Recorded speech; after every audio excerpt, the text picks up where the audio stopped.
Entre 1940 y 1950 la empresa estatal de yacimientos petrolíferos fiscales bolivianos tenía una producción mínima de 1.000 y 2.500 barriles por día. Sin embargo, con la revolución se dio un impulso a la producción de hidrocarburos con la posibilidad de exportar crudo, como una alternativa de diversificación económica. Entre 1952 y 1964 la producción pasó de 2.500 a más de 10.000 barriles por día. Como promedio, además empezó a explotarse el gas natural. Se dio el impulso a la localidad de Camiri como centro vital de la producción de petróleo y la construcción de ductos de transporte de crudo de los centros productivos al altiplano y posteriormente a Arica. También, en el año 1955, el presidente Víctor Paz Estensoro promulga el Código del Petróleo preparado por los abogados norteamericanos Davenport y Shuster, ratificándose en el Parlamento y permitiendo el ingreso de capitales privados al negocio de los hidrocarburos. Asimismo, se inicia la construcción del oleoducto Sica-Sica Arica que permitiría realizar exportaciones de petróleo a Chile y otros países. En 1956 se realizan las primeras elecciones con el voto universal. Hernán Siles Zuazo obtiene una abrumadora mayoría, 82%. Su tarea fue dura, implantar un programa de estabilización monetaria que superase la crisis económica. Logró su cometido, manteniendo el tipo de cambio de 12 pesos por dólar hasta 1972. En ese periodo se aprobó un nuevo Código del Petróleo muy liberal para la inversión externa, a cambio de una regalía del 11% al Estado y un impuesto sobre utilidades del 30%. Es así, que 14 empresas extranjeras se interesaron en los campos petrolíferos bolivianos y recibieron concesiones en casi 14 millones de hectáreas. Pero solo una de ellas tuvo éxito, la Bolivian Gulf Oil, subsidiaria de la Gulf Oil Company. Por este motivo, la Gulf pagaba 11% de regalías y apenas un impuesto del 19% por la producción bruta en boca de pozo. Debido a esto se desató una fuerte polémica en el Parlamento y enfrentamientos con opiniones divididas que indicaban que era una medida entreguista y antinacional que terminó años después con la nacionalización de esa empresa. La caída de Siles se produjo en septiembre de 1969. Los hechos de sangre del cuartel Sucre en La Paz y Terebinto en Santa Cruz mancharon el gobierno de ese presidente. Entonces es cuando mediante un cruento golpe, Alfredo Obando Candia toma el poder y organiza un gabinete mixto con jóvenes intelectuales de izquierda entre los que se destacaba Marcelo Quiroga Santa Cruz y militares. La medida trascendental de Obando fue la nacionalización de la Gulf que había llegado a Bolivia en los años 50, revirtiendo al Estado los importantes campos gasíferos que permitieron en 1972 el contrato de venta de gas a la Argentina. En esos días se produjo la exitosa lucha de los cruceños por las regalías del petróleo. Con estas medidas a favor se produjo el desarrollo del departamento de Santa Cruz de la Sierra. En este ínterin, nacen los ingenios azucareros, entre ellos, Guavirá, siendo también, los dinamizadores de la economía. Al mismo tiempo, se funda la Corporación Boliviana de Fomento cuyo objetivo era impulsar el desarrollo agroindustrial del país. Asimismo, con la vertebración caminera de Occidente a Oriente, impulsado por la producción petrolera, la dinámica económica de Bolivia pasó de las alturas andinas a los llanos orientales a través del desarrollo de la agroindustria, desplazando así a la minería del estaño. Dentro de este contexto histórico y socioeconómico, se desenvuelven las historias de vida de una familia de pioneros en Camiri, provenientes de la ciudad de Sucre, capital de Bolivia, específicamente, cuando se produce el inicio de operaciones del oleoducto Camiri-Yacuiba que permitiría la exportación de hidrocarburos a la Argentina. Venciendo adversidades en boca de pozo. Primera parte. En busca de una senda de esperanza. Fernando, un telegrafista en la hermosa ciudad de Sucre, se encuentra atrapado en un trabajo que apenas le da para sobrevivir. Con un salario que parece más un chiste que un sustento, decide dar un giro radical a su vida. La vida le lanza un golpe duro con la pérdida de su pequeña María Julia, quien partió demasiado pronto por la falta de atención médica. Con la tristeza que le embarga, Fernando se arma de valor y le dice a Virginia, su esposa, que emprenderá un viaje hacia la localidad petrolera de Camiri, donde la esperanza brilla como el oro negro. Su objetivo, encontrar un trabajo digno que le permita ofrecer a su familia la vida que merecen.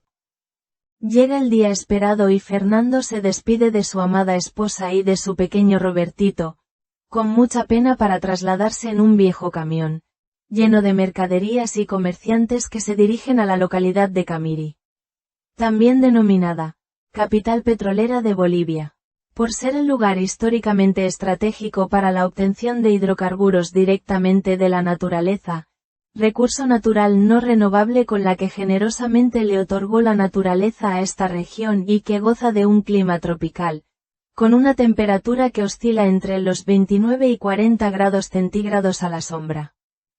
Por fin, después de un largo viaje por un camino lleno de baches y polvoriento, por la tarde llega a la localidad petrolera ubicada en una hondonada, en donde se respiraba un aire tropical con mucha paz. El cielo con colores que se entremezclaban entre azules y anaranjados y el verde paisaje, que daba al ambiente un toque de un cuadro jamás pintado. Si bien, fue fundada esta localidad el 12 de julio de 1935 por el presidente de Bolivia José Luis Tejada Sorzano, mediante decreto supremo que expropiaba 300 hectáreas de terreno a la señora Carmen González, viuda de Banucci, denominada por entonces Estancia Isipoti. En la zona ya vivían los hermanos guaraníes desde hace mucho tiempo y la Standard Oil Company, gracias a un contrato de 27 de julio de 1922, ratificado por ley de 26 de noviembre de 1923, operaba ya en la zona y la estaba desangrando desde el histórico Pozo Camiri en 1, ubicado al pie del Sararrenda. Fernando, después de acomodarse en las habitaciones, se dirige a Yacimientos Petrolíferos Fiscales Bolivianos, que operaba en el lugar, porque según había escuchado, la presencia de esta empresa estatal y sus operaciones en los campos provocaron la dinamización de la economía local. Es así que va en busca de un trabajo, se presenta y a los pocos días es contratado como ayudante perforista en Boca de Pozo, o lo que es igual, en el sector de perforaciones de pozos de yacimientos petrolíferos, a los que nadie quería ir por lo arriesgado del trabajo, en donde las cuadrillas de perforación tenían que trabajar en condiciones difíciles, expuestas al ruido, vibración, mal tiempo, riesgos físicos y averías mecánicas, pues en la década de los años 50, no contaban con tecnología avanzada. Por ejemplo, la plataforma de perforación y el equipo solían estar resbaladizos en tiempo de lluvias. Segunda parte. Empezar de nuevo cuesta, pero no es imposible. Al llegar a Camiri, Fernando y su familia se enfrentan a un nuevo mundo lleno de desafíos y sorpresas. La adaptación no es fácil, pero entre risas y anécdotas descubren la calidez de la gente y la belleza del lugar. Fernando comienza a trabajar en la empresa estatal del petróleo, y aunque los días son largos y a veces difíciles, cada pequeño logro se celebra como una victoria. La familia se une más que nunca, compartiendo momentos de alegría y esperanza, mientras sueñan con un futuro brillante. En una ocasión, y mientras Fernando se encontraba en el campamento realizando su trabajo, se le suelta a uno de sus compañeros el manubrio del tubo con el que realizaba la perforación del pozo petrolero, e inesperadamente es golpeado en el vientre y lanzado a muchos metros de distancia, sufriendo un grave trauma abdominal. Sus compañeros le socorren desmayado y lo transportan de inmediato en una ambulancia hasta la localidad de Camiri, siendo internado en el centro médico. Virginia llega muy acongojada y preocupada por la suerte de su esposo. Los médicos, después de 1 hora y de haberle realizado los análisis respectivos, le dicen que tiene que guardar reposo en su hogar durante 1 mes y que trate de no sacarse las vendas y, sobre todo, no hacer ningún esfuerzo porque tiene 2 costillas fracturadas. Virginia, ya en su hogar, empieza a administrarle los medicamentos que los médicos le recetaron para su tratamiento y las hierbas que le dieron sus compañeros para que expulse el sangrado interno que se produjo en el abdomen del joven. Transcurren los meses y todo vuelve a la normalidad. Fernando se encontraba mejor. y un mal día en el que Fernando junto a sus compañeros acomodaban las grandes tuberías del oleoducto para soldarlas. De manera imprevista, se suelta una, la misma que cae sobre una de sus manos, aplastándole los dedos, y cuando se saca el guante, nota que sale sangre del dedo y que había un gran corte en donde se veía el hueso de su falange. Mira el interior del guante y observa que se le había quedado una parte de su dedo con la uña. Entonces le dice a su jefe que necesita ayuda para que le hagan una curación. En ese entonces, ya contaban con un médico para cualquier emergencia en el mismo campamento, quien le dice que no se puede hacer nada para colocar la parte de su dedo en su lugar y lo único que se puede hacer es cortar parte del hueso y cerrar la herida con una sutura. Para eso le realiza una buena desinfección y un vendaje recomendándole que vaya a su casa a descansar una semana. Cuando llega a su hogar se siente adolorido, de mal humor y agobiado por el durísimo trabajo, bajo el quemante sol en donde solo se escuchaban los ruidos de las máquinas y los pistones, cilindros, que subían y bajaban. Los obreros trabajaban como autómatas y hablaban poco, en medio del barro y del polvo. En ese momento, se dice para sí mismo: lo único que quisiera es descansar y no levantarme más. Pasado este incidente, la fatalidad vuelve a la familia.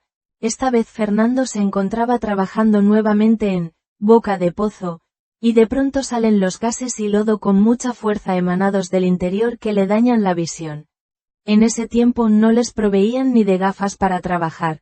Le hacen las respectivas curaciones y el médico desde ese entonces le prescribe utilizar lentes, debido a que sufre una lesión corneal en ambos ojos.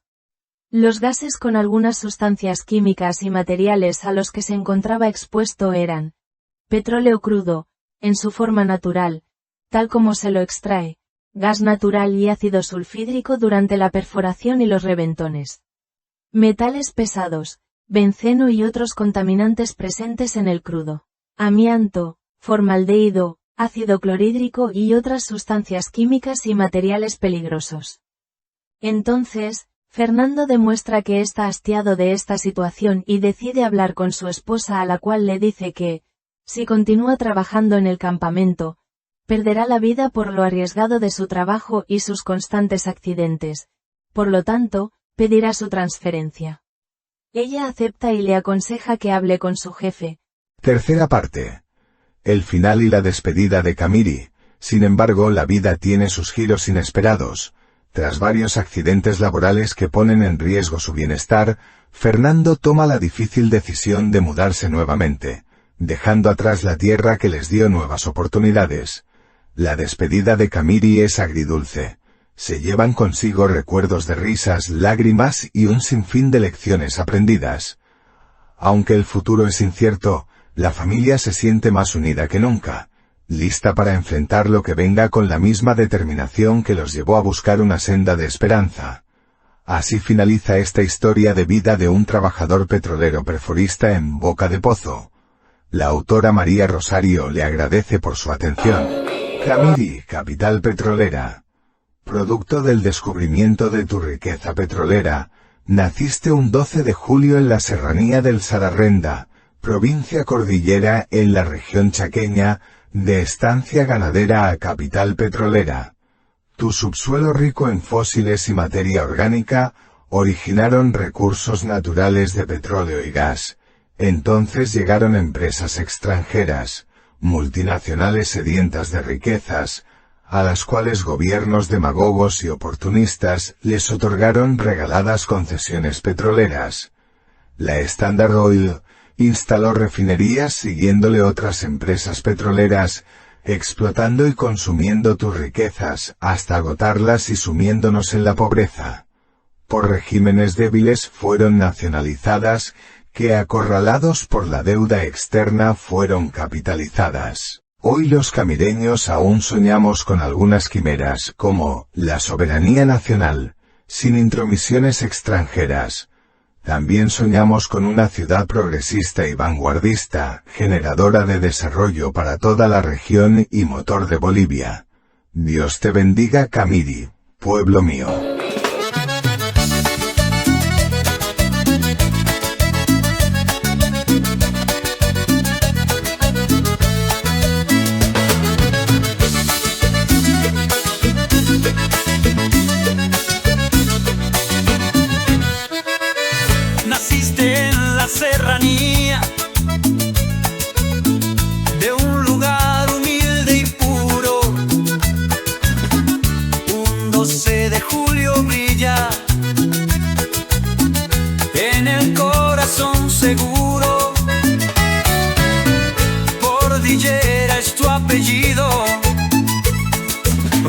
esencia de gran valor.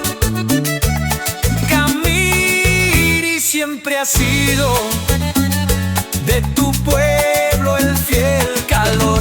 Fuiste estancia ganadera, luego capital petrolera, región chaqueña entera, te da fuerza verdadera.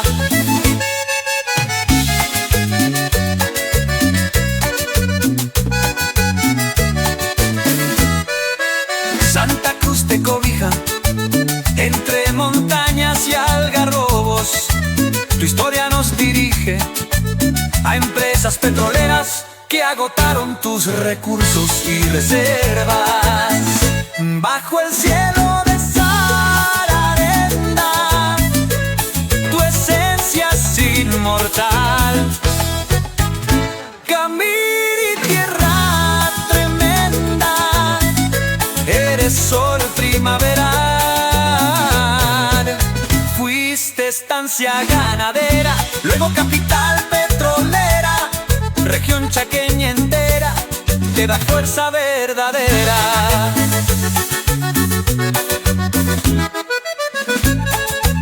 Fuiste estancia ganadera, luego capital petrolera, región chaqueña entera, te da fuerza verdadera.